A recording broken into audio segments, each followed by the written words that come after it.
Regardez votre main. Regardez-la bien attentivement. Que voyez-vous?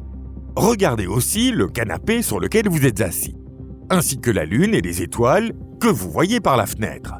Que voyez-vous? Allez, ce n'est pas une question piège. En un seul mot. De la matière? Exactement. Toutes ces choses ont une propriété en commun, la masse. Tout ce qui se trouve autour de vous, y compris vous-même, possède une masse. Enfin, presque tout. La lumière n'a pas de masse. Mais nous y reviendrons un peu plus tard. Alors, d'où vient donc toute cette masse? Bonjour à toutes et à tous. Aujourd'hui, nous allons enquêter sur la plus vaste affaire d'attribution de masse de toute l'histoire de l'univers. Quelqu'un a donné une masse à tout ce qui existe dans cet univers. Cela vous intrigue? Bienvenue sur Perdu Chan. Alors, commençons.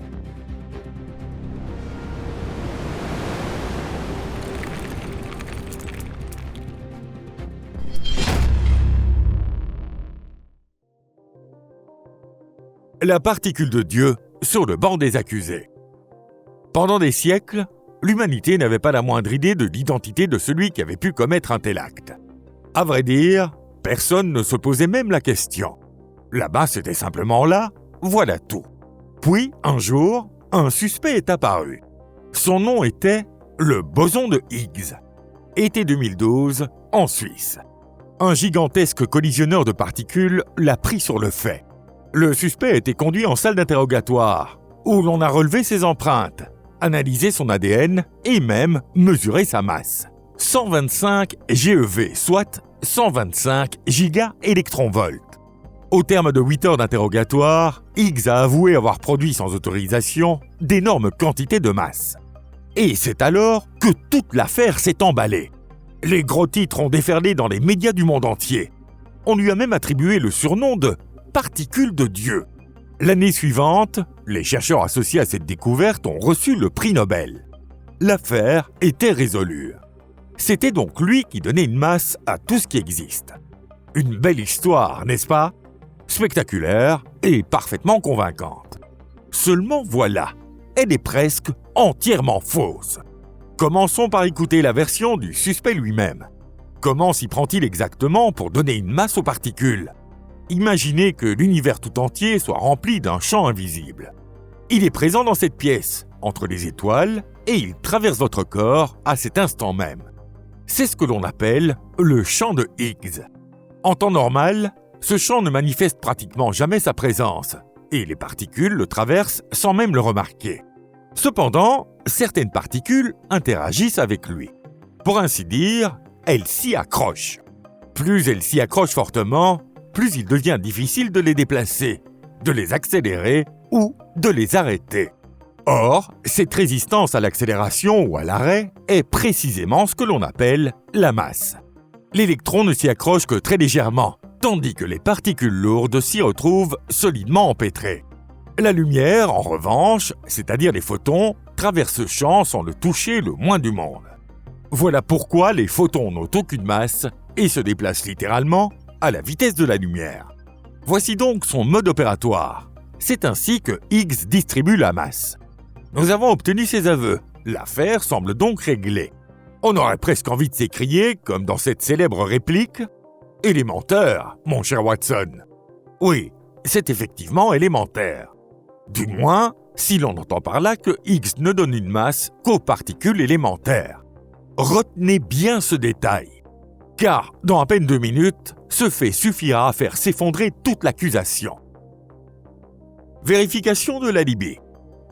Un bon détective ne croit jamais aveuglément les paroles d'un suspect, même lorsque celui-ci a entièrement avoué. Vérifions donc l'alibi de Higgs. Rien de plus simple, il suffit de procéder à une véritable pesée. Mais qu'allons-nous peser? Commençons par vous-même. Vous pesez 80 kilos? 90 kilos? Ou peut-être 100 kilos? Cela n'a absolument aucune importance. Vous êtes formidable, chacun de ces kilos compris. Ce qui compte, c'est de savoir d'où vient ce nombre. Alors creusons la question jusqu'au bout. Votre corps est constitué de cellules. Les cellules sont constituées de molécules. Les molécules sont constituées d'atomes. Jusqu'ici, rien de particulièrement surprenant. Mais où donc toute cette masse se cache-t-elle à l'intérieur des atomes? Car un atome est presque entièrement vide. Si l'on agrandissait un atome jusqu'à la taille d'un stade, les électrons ressembleraient à de minuscules grains de poussière virevoltant près des tribunes. Et la quasi-totalité de sa masse serait concentrée dans une particule minuscule située en plein centre. Le noyau atomique. Il aurait à peine la taille d'un petit pois placé au milieu du stade. Et c'est là que les choses deviennent intéressantes. L'électron a bien reçu sa masse directement de Higgs, mais celle-ci est si faible qu'elle est presque négligeable.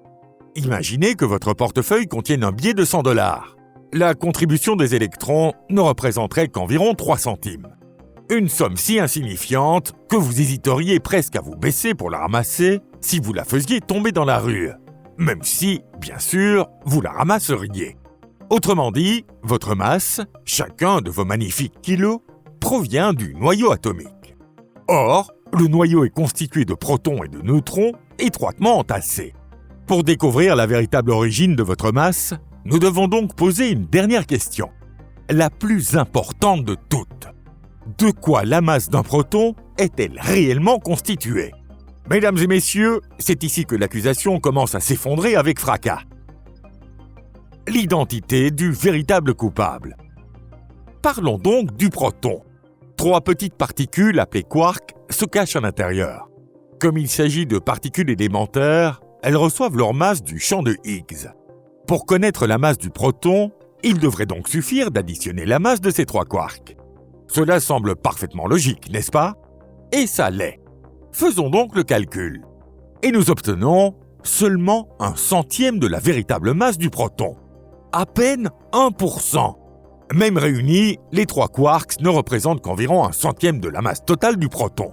Mais alors, où sont passés les 99% restants? Et pardonnez-moi d'insister, mais où se trouvent donc ces 99% dans votre corps? Dans le canapé sur lequel vous êtes assis et dans tout ce qui vous entoure. Je sais que beaucoup d'entre vous auraient probablement préféré que toute la masse provienne de Higgs. Mais pour reprendre les paroles d'un grand homme, Higgs est mon ami, mais la vérité m'est encore plus chère. En réalité, Higgs n'a absolument rien à voir avec ces 99%. Nous ignorons pourquoi il a tenté d'endosser toute la responsabilité. Peut-être a-t-il cédé à la pression des journalistes, essayé de protéger le véritable coupable, ou simplement été aveuglé par la célébrité. Mais les faits sont là. Higgs ne participe directement qu'à la création de 1% de la masse. Le véritable artisan de l'immense majorité de cette masse était quelqu'un d'autre. Quelqu'un qui n'a fait la une d'aucun journal, n'a reçu aucun surnom grandiose et n'a obtenu aucun prix Nobel pour cet exploit. Il se cachait juste devant nos yeux, à l'intérieur de chaque proton. Le moment est venu de faire sa connaissance. Permettez-moi de vous présenter l'interaction forte. À l'intérieur d'un proton, les 3 quarks ne sont pas tranquillement allongés sur un canapé à ne rien faire. Ils se déplacent à une vitesse proche de celle de la lumière, maintenus ensemble par une force étrange qui défie notre intuition. Les forces que nous connaissons deviennent généralement plus faibles à mesure que la distance augmente. Lorsque 2 aimants sont éloignés, leur attraction devient presque imperceptible. Et si vous vous éloignez suffisamment d'une planète, il est même possible que vous n'y reveniez jamais. Mais avec l'interaction forte, c'est exactement le contraire. Tant que les quarks restent proches les uns des autres, ils peuvent se déplacer presque librement. Mais dès qu'ils tentent de s'éloigner, loin de s'affaiblir, la force qui les ramène l'un vers l'autre devient de plus en plus intense. Elle se comporte comme un élastique. Plus vous tirez dessus, plus il vous oppose de résistance. Il est impossible de séparer complètement 2 quarks. On pourrait alors penser qu'il suffit de tirer encore plus fort pour parvenir à en extraire un. Mais la nature ne le permet pas. Plus le champ de couleur entre les quarks s'étire, plus il accumule d'énergie. Puis, à un certain moment, l'énergie atteint une limite et se transforme en une nouvelle paire composée d'un quark et d'un antiquark. Ainsi, lorsque l'on tente d'arracher un quark, on obtient à la place de nouvelles particules liées entre elles. C'est exactement comme dans la légende de l'hydre. Chaque fois que l'on coupe une tête au monstre, 2 nouvelles repoussent à sa place. Nos ancêtres connaissaient-ils donc déjà la mécanique quantique? Bien entendu, ce n'était qu'une plaisanterie, chers amateurs de théorie du complot. Cette force extraordinaire est transmise par des particules appelées gluons, un nom dérivé du mot anglais « glue » qui signifie « colle ». Dans ce champ tendu et bouillonnant, les quarks prisonniers poursuivent leur danse frénétique. Une quantité phénoménale d'énergie y est emmagasinée et, loin de faire gonfler le proton, elle le maintient au contraire fortement resserré.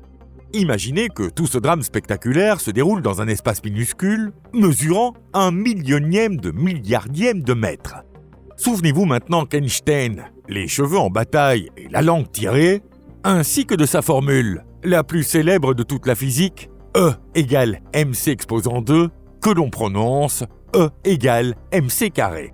On la lit généralement de droite à gauche, en disant que la masse peut être transformée en énergie. Mais il est également possible de la lire dans l'autre sens. Autrement dit, l'énergie est de la masse. Une énergie confinée et liée possède une masse. Et c'est toute cette énergie, cette danse frénétique de quarks dans un champ de gluons sous tension, qui produit les 99% de masse qui nous manquaient. En d'autres termes, votre masse n'est pas constituée d'une multitude de petites briques, mais d'une tempête emprisonnée à l'intérieur. Des milliards de tempêtes confinées dans des espaces minuscules. Nous sommes donc constitués à 99% d'énergie pure, déguisée en matière. Cette fois, l'affaire est résolue. Higgs n'était qu'un complice de second ordre. Ce n'est donc pas Higgs qui produit l'immense majorité de la masse de la matière ordinaire visible. Un cadavre dans le placard. Mais avant de clore l'affaire, posons une dernière question à notre suspect. Dis-moi, mon garçon, où as-tu donc trouvé toute cette masse ? Qui a donné une masse à celui qui donne lui-même leur masse aux autres ? Et quelle insolence ! Le boson de Higgs est lui-même un véritable poids lourd. Sa masse correspond au fameux 125 gigaélectronvolts. Un proton entier, en revanche, n'atteint même pas 1 gigaélectronvolt. Celui qui distribue la masse est donc plus de 130 fois plus lourd qu'un proton ordinaire. Il ressemble à un milliardaire qui distribuerait quelques pièces à tout l'univers, tout en conservant lui-même une immense fortune. Mais d'où ce milliardaire tient-il sa propre masse ? Pour trouver la réponse, il faut d'abord comprendre pourquoi le champ de Higgs lui-même existe. Pourquoi s'étend-il dans tout l'univers et conserve-t-il une valeur non nulle, même dans un vide parfait ? Les autres champs sont inactifs dans l'espace vide, où leur valeur est égale à 0. Pourtant, même au cœur d'un vide absolu, le champ de Higgs maintient une valeur différente de 0. C'est précisément pour cette raison que les particules trébuchent constamment sur lui et acquièrent une masse. Alors, pourquoi en est-il ainsi ? Imaginez une petite bille au fond d'un verre. À quel endroit va-t-elle se stabiliser ? Naturellement au centre, à l'endroit le plus bas. Pendant longtemps, les scientifiques ont pensé que le champ de Higgs devait lui aussi se stabiliser au point central correspondant à la valeur 0. Remplaçons maintenant ce verre par un sombrero. Ou, si vous préférez, par une bouteille de vin dont le fond est bombé en son centre. Le centre n'est désormais plus le point le plus bas, mais le sommet d'une petite colline. La bille ne peut pas y rester. Elle finit nécessairement par rouler et par se stabiliser quelque part dans le creux qui entoure cette colline. La position 0 étant la plus instable, elle ne peut plus y demeurer. Le champ de Higgs possède exactement la même structure. Son état d'énergie minimale ne se trouve pas à 0, mais en un point décalé par rapport à cette valeur. Ainsi, même dans un univers parfaitement vide, le champ a roulé depuis le sommet et s'est stabilisé sur une valeur différente de 0. Car l'état 0 est aussi instable qu'un crayon que l'on tenterait de faire tenir sur sa pointe. Le crayon finit toujours par tomber. La seule question est de savoir de quel côté. Ce phénomène porte le nom de brisure spontanée de symétrie. L'univers a lui-même choisi la direction dans laquelle il allait tomber. C'est donc ce champ non nul, présent dans l'ensemble de l'univers, qui constitue l'obstacle auquel les particules viennent s'accrocher. Le boson de Higgs lui-même n'est qu'une ondulation, une fluctuation du champ autour du fond de ce creux. La masse de cette ondulation dépend de la courbure et de la raideur des parois du creux dans lequel la fluctuation se produit. Nous pouvons enfin lever nos verres. Nous venons d'élucider l'un des mystères les plus complexes de l'univers. Nous pourrions même porter un toast avec une coupe de champagne. Mais attendez, quelque chose ne va pas. Oubliez le champagne, tout le monde. Contentons-nous tout au plus d'un peu d'eau gazeuse. Car nous sommes toujours incapables d'expliquer pourquoi sa masse est précisément de 125 gigaélectronvolts. Nous l'avons capturé dans un accélérateur. Nous l'avons pesé et nous avons simplement constaté que telle était sa masse. Comme si l'univers nous avait généreusement lancé ce nombre en récompense de notre persévérance. Mais nous ignorons encore pourquoi il possède précisément cette valeur. Avant de terminer, vérifions encore une dernière chose. Puisque Higgs est responsable de la masse, est-ce également lui qui nous donne notre poids? Non. Higgs se contente de donner aux particules la propriété que l'on appelle la masse. Le poids, lui, relève de la gravité. C'est la gravité qui attire notre masse vers la Terre. Higgs et la gravité ne se connaissent même pas de vue. L'un donne la masse, tandis que l'autre l'attire, rien de plus. Mais cette relation sera, pour ainsi dire, le mystère à résoudre dans notre prochain roman policier. Si cette vidéo vous a plu, cliquez sur le bouton j'aime et partagez-la avec vos amis. Merci de nous avoir regardés. À très bientôt et au revoir.